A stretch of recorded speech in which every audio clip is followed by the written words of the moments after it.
What is up, guys? It's Jason again from Melton Tackle. We're here in the Anaheim store in the little Carlson corner. We're going to talk about some of the new stuff that came out from Nomad recently. You've got some new DTX designs coming out in a 180 and a 200 size. And these are fitted with the new auto-tuned bills. And all of them are through wired as well. The 200 is going to make for a great Wahoo lure, I have a feeling, especially those private boats going down. I have a good feeling about this one. I myself haven't had a chance to pull these bad boys out yet, but I'll be giving them a good whack here once I get the chance. But there's a few colors in this one I see that are some real good colors, possibly local for bluefin too. Again, these things dive up to like 40 feet. Your normal 8 to 12 knots, a troll speed will do the trick on those ones. They're not quite more of a high speed one. That'd be more the 180.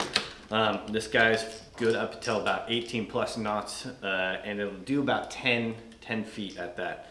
This will be another good one this year. I think we might see a few bluefin caught on, aside from the Mad Max and the old craze on that one. These are equipped with BKK trebles on them. These are some of the Viper trebles that they got there, and all BKK components on both of these.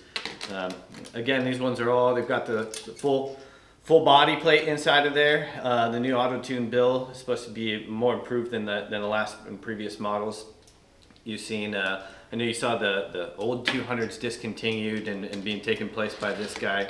So a lot of those private boats and the smaller sport boats that are going down and do little Wahoo trips, this would be a good one. Again, if you're on some of the bigger boats still though, that long range special in 220 would be our recommendation for that. If you get guys trolling for bluefin on these things, you be taking the back hooks out and doing more of a treble hook rig on some of those. You could even do it just like you did on the Mad Max. You do a little bit heavier leader on the top, but again, if you are doing this stuff on the West Coast for bluefin, use wind-ons, man. Putting a huge leader on these things with like a swivel and all that, it's just not a good idea. It's just overcomplicating your rig again.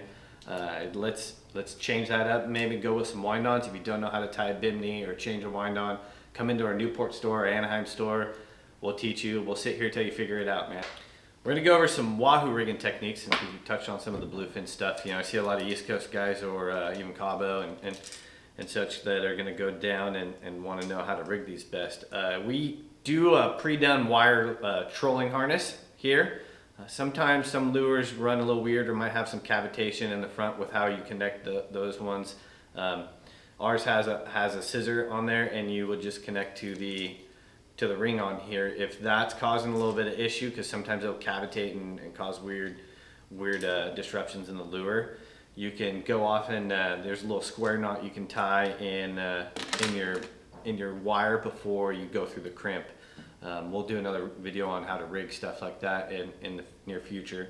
The other thing, if you're missing bites, you think that wire's hindering you in your Wahoo fishing, go to some heavy floral and just crimp straight to the lure, and then put a little couple foot leader on there of some heavy floral, like 300-400 pound. You'll increase your bite. Yeah, you might lose a $40-50 lure, but what's it worth to you, man? You want to put fish on the deck, or are we just out there to troll pretty lures? I personally really like doing the floral thing. If I lose a couple lures, so be it. Wahoo tastes great, and I don't even think about how much money I lost at the end when I'm sitting at a dinner table.